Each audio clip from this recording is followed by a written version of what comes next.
All right, welcome back to the Brian Rush Show. Thanks so much for listening to us here on this Taco Tuesday. And of course, we have the big election is coming up right around the corner.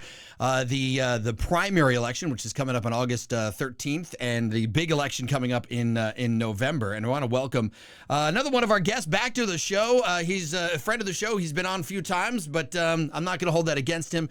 Keith Gross, who is one of the candidates for the Florida Congressional District number 2. Keith, welcome back to the show. How are you?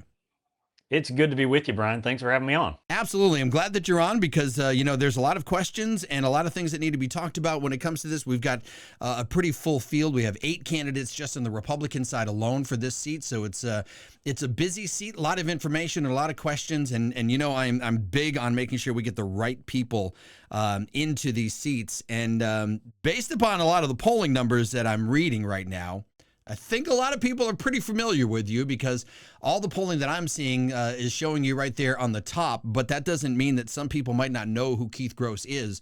So let me give you that opportunity right now. Who the heck is Keith Gross? Well, I am happy to be able to tell everybody. I mean, for those of you that I don't know, I grew up here in Bay County in Southport and put myself through college, graduated from Florida State University, and went on to get involved in business. Had a few small businesses that did all right, nothing special, and eventually got involved in a service business that we were able to grow to a national level, sold that off to private equity, did it again in 2018 through 2023, built another national company, sold that off. And that's what's really given me the freedom to run for this office, to self-fund my campaign. It's what's given me the opportunity to serve my community. And it's why I'm able to donate my congressional salary, which I have pledged to do. The bottom line is I'm a constitutional conservative, and I want to see a smaller federal government that stays out of our wallets. Yeah, excellent. And that's what we really need. We need that smaller government. This is one of the things that some people have these little debates about when it goes, oh, well, that person's self-funding and they're not out getting, donations from the people. And I kind of look at that in a couple of different ways. Number one, I look at that as being, do you want somebody who's reliant upon other people because, hey, remember, I gave you money to your campaign?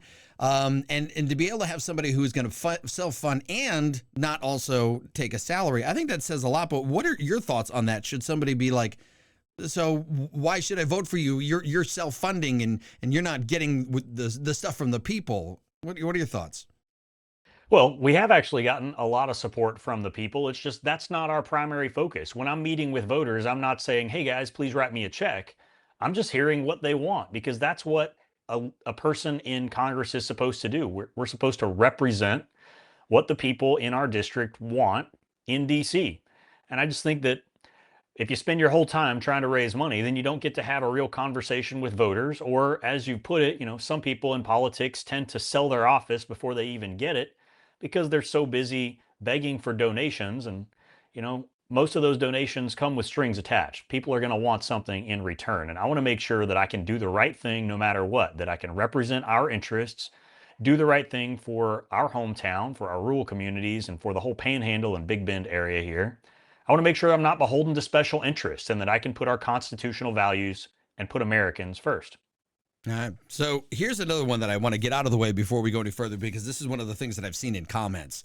And it makes me laugh. It really does. But making me laugh is one thing, but I want you to answer to this question because a lot of people are kind of concerned about it. And that is the fact that, and this is no secret because you don't hide this, you were once a Democrat. What's up? Yeah, roughly 20 years ago, it was back 2008, 2010. I thought of myself as a Democrat. The reality is, it's not like I had some major epiphany and shift in policies. It was more that I grew up and figured out where I fit in on the political spectrum. As it turns out, I never would have been a good Democrat because I've always thought government should stick to basics rather than try to run every aspect of our lives. And as the world would have it, that means I am a huge Republican. And context matters, Brian. Mm-hmm. People, when they like to point that out, they say he's a former Democrat. They hide the fact that President Trump was a Democrat the same exact year I was. So context is everything. The Democrat Party has, of course, become the party of communism, of AOC and Mayor Mamdani. And Republicans have been the party that actually pledges allegiance to the flag and wants to keep Washington out of your wallet.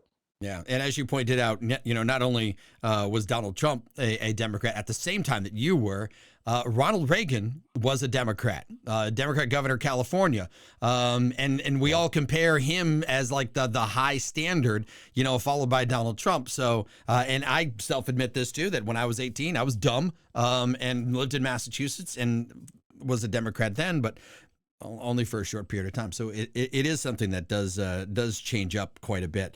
Yeah, I think it's about being politically naive. Right. Back to Ronald Reagan, he used to tell a story I think we probably all heard now about puppies. He would say, Great story. there was a kid outside of a convention and selling puppies, and they were very young puppies, didn't have their eyes open yet. He was selling them as Democrat puppies.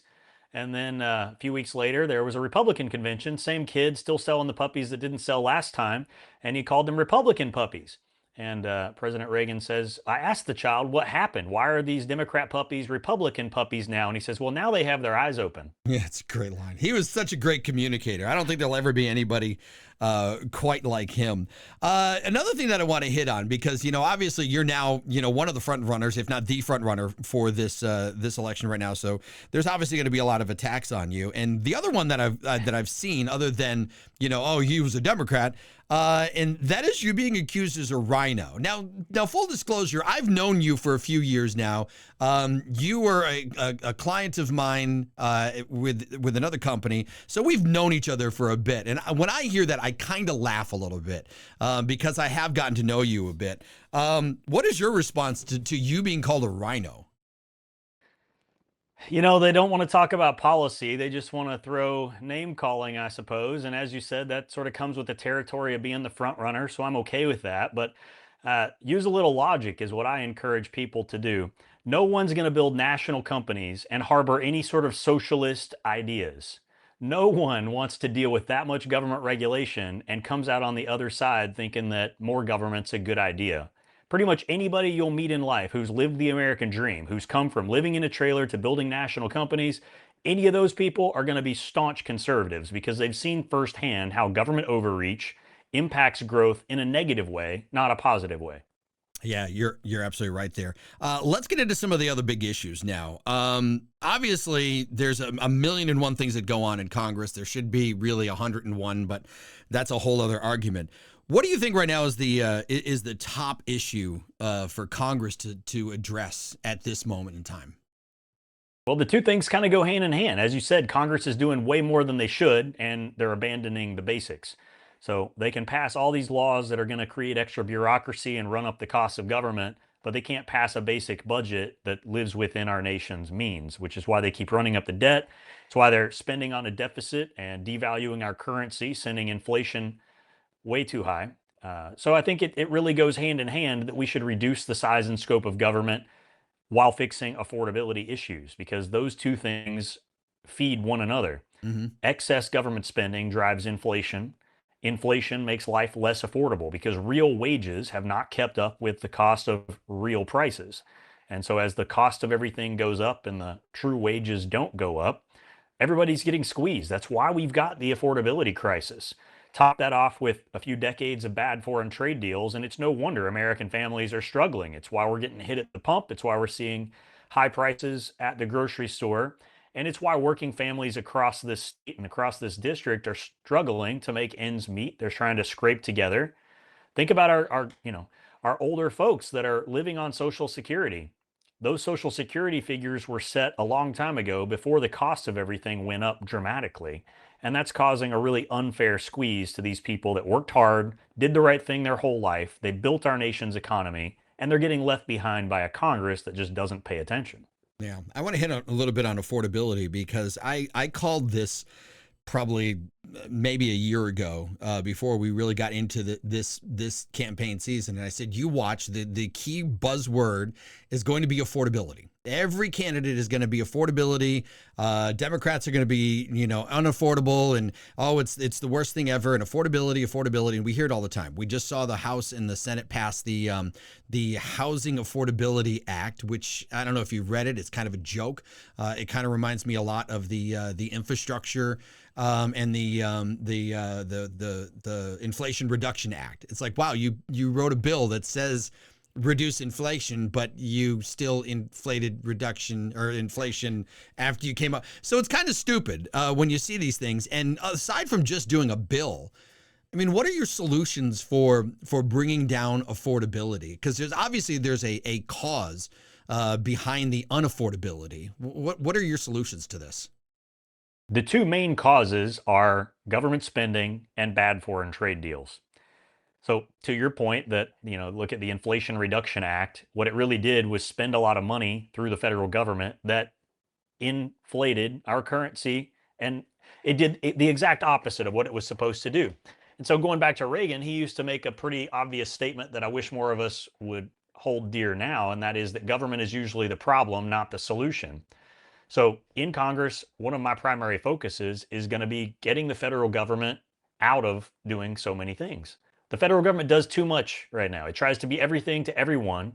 And if anyone can see our national debt and our annual deficits, it should be clear we can't afford this much federal government. But we also don't need this much federal government. I think most of us want to live our lives freely. We want most government to happen at the state level, and we don't want federal bureaucracy getting in the way of everything. Federal bureaucracy hamstrings business. When they want to grow, there's, too many layers of government getting in the way. States can already handle most of these things, so we don't need the federal overreach getting in the way. If we can do that while also reindustrializing America, rebuilding our national manufacturing, making America build things again, if you think back to the 1970s, my grandparents, they were raising my mom and my three aunts back then. And one person's salary could cover the costs for a family back in the 60s and 70s. My grandfather didn't have a particularly fancy job. He was, a low class working person, and he didn't earn that much, but it was still enough to raise a family. Today, that just doesn't work. Both parents working full-time jobs can barely make ends meet, and that's because of bad foreign trade deals and inflation that have just made it impossible to earn at the same rate prices have increased. We can do a better job here in America, and it starts by reviving the American economy, by putting Americans first. Yeah, absolutely. And that is almost word for word what I keep hearing from my contractor friends who build houses. We had that conversation all the time, and I ask them, I'm like, all right, so you're a builder. What's going to take to make it affordable housing? And then I regret asking that question sometimes, because they'll go into it and they'll say it's the regulations, it's the trade, it's the fact that we don't build enough stuff here in America as far as the materials needed to build houses. We got to have them shipped in, and it's just a big mess. So yeah, I mean, that's almost word for word what a lot of the contractors that I know are saying when it comes to the affordability of building houses. So I mean, this Which is important. I think that really highlights the importance of having business people in DC. If Exactly. DC had more business people rather than more government people, maybe the country would be operated a little more logically. And that's really what I'm bringing to the table. I'm bringing my business background to Congress to operate things in a cost effective way. Yeah, I mean, it is time for that, because we've gotten too many. And I'm going to say this, even though you are a lawyer, there's too many lawyers and too many politicians there, and not enough business people. And unfortunately, not every lawyer is a business person. So I think you've got this added that you can read the stupidity that they write in bills, being the lawyer, your legal background, and then you got the successful business. So I think it's a good thing.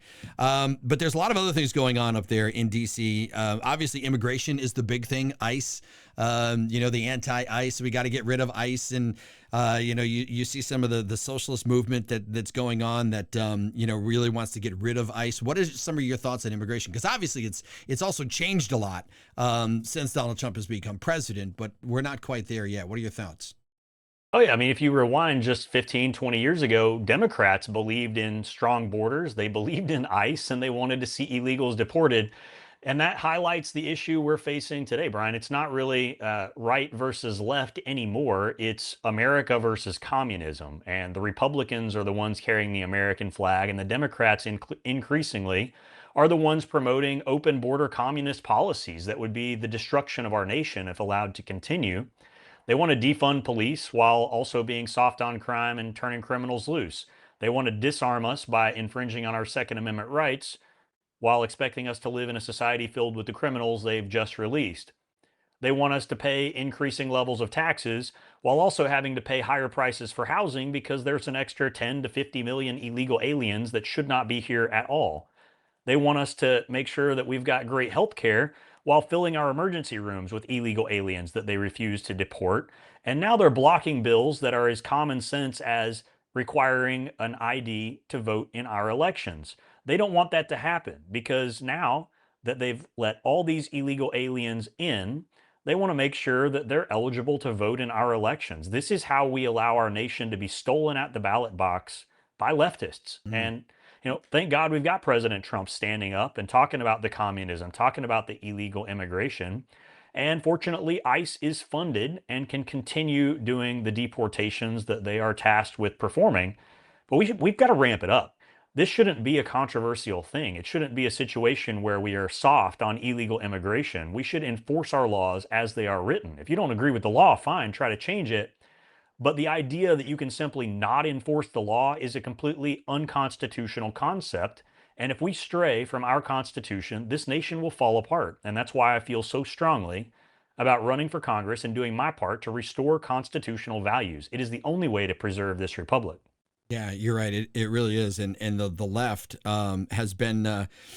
It's been interesting watching the way that they've gone, and I want to kind of get your thoughts on this, even though you kind of just sprinkled on it a little bit, and that is the socialist aspect, the Democrat socialist aspect that we have of the Democrat Party right now, and on top of that, there's also a very big push for an Islamic rule as well. But the socialism is really the big thing, and it's kind of scary when you look at it. New York City or New York, the state of New York, just had their primary last week and or week before, whenever it was, and we saw that a Trump hating, Trump impeachment, congressman lost his seat when 10% of the vote showed up, and they put these literally communist. I mean, when you get James Carville, it's going, that person's not even a Democrat. You need to get rid of him. That's kind of what I'm expecting to see happen. And he's like, don't even seat them. That's getting pretty bad. What are your thoughts on the direction that the Democrat Party has gone with them being really socialist at this point? Well, they are definitely adopting some pretty scary communist policies. I mean, Mamdani, for example, was recently elected, and much of his campaign was straight out of Karl Marx's his writing. So when we look at why, look at the number of people that voted Mamdani in. Half of those voters were foreign born people. What's Mm-hmm. that tell you? That tells you we've opened our borders so wide, so long, that now half of the voters in New York City are foreign born.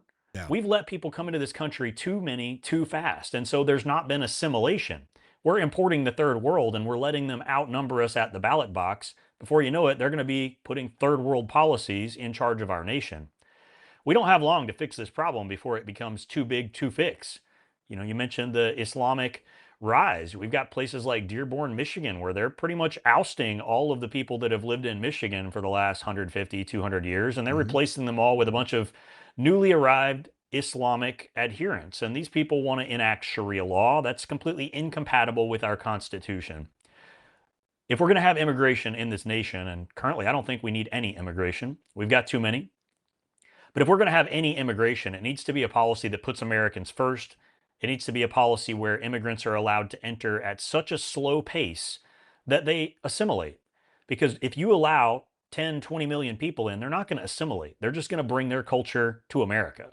Right. If you allow a few thousand people in, great, they'll join our culture. They'll adopt our values, perhaps. And if they don't want to do that, they shouldn't be here. They either need to assimilate or go home. Mm-hmm, absolutely. Let's talk about education. Obviously, education is a big thing because if it was better, I think a lot of these younger people would understand how bad and dangerous socialism is. And I tell you, it scares me sometimes, even though it kind of entertains me, but it scares me more when I watch some of these man on the street interviews, or I see some of these podcasts where they're interviewing these young socialist kids that's what they want, and you just look at them and go, how? I mean, it's like, how did this country get to that point? Donald Trump obviously wants to dismantle the Department of Education. The left is fighting that all the way. What are your thoughts on education here in the country? Well, we need to get the federal government out of education. If you look at the timeline since the 70s, when the federal government took over education via the US Department of Education, the cost per student has gone through the roof and educational outcomes have gone down. We have lower education results now in this country than we have ever had. And I think that's what happens when you put the federal government in charge of everything. Yeah. They get off course. They lose sight of the core mission. And it's no accident that you see this rise of communist ideology recently in a bunch of people who haven't been educated, apparently. Don't get me wrong. I mean, I get why a child would think communism sounds wonderful. Free stuff for everybody, free Yeah. puppies, free ice cream. What's not to love about that? But the education system should have done a better job of teaching people before they graduate high school that free stuff for everybody simply does not work. You can't divide a pie that no one has baked, and you can't redistribute wealth that no one has created. Hmm. America is the greatest nation in the world because of our capitalist driver of our economy. And when you dismantle what drives this economy, we will turn out just like every other country on this planet that's ever tried any form of socialism or communism. It's not a pretty sight, and people really should know better. But if we put the government in charge of education, we shouldn't be shocked that they're training obedient subjects instead of wise statesmen. Yeah, yeah, absolutely. Another big topic, especially locally here in this particular district, and it is kind of growing in the national level too, and that is things like AI and data centers. Pretty much every community on the planet, except for some of these Democrat communities, are saying, no, we don't want data centers here. We want to dial back on the AI. AI is cool as all get out if you use it for certain things. But one of the things, like I keep bringing this up, when it comes to the data centers, and obviously flock cameras is another thing that people are concerned about because of the lack of privacy. It's like, what is all the data for? It's like nobody's answering what you're storing the data for. I mean, I understand the marketing aspect of it, where you do the data mining and you figure out that Keith, a big fan of airplanes, so I'm going to market airplanes to Keith because that's the type of stuff that he likes. I get that type of data mining, but my God, how many data centers do we need for this? And it seems like we're not getting an answer on that. So what are some of your thoughts on that? Well, people are right to be concerned about these issues.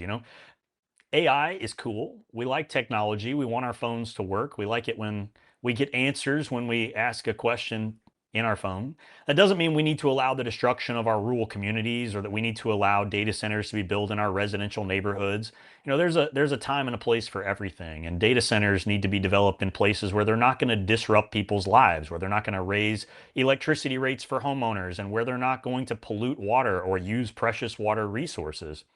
Personally, I've never understood why anyone would want to build a data center here in Florida where it tends to be quite warm. Yeah. They must not have gotten the memo No. because, as I understand it, one of the biggest costs in running a data center is the electricity to cool it.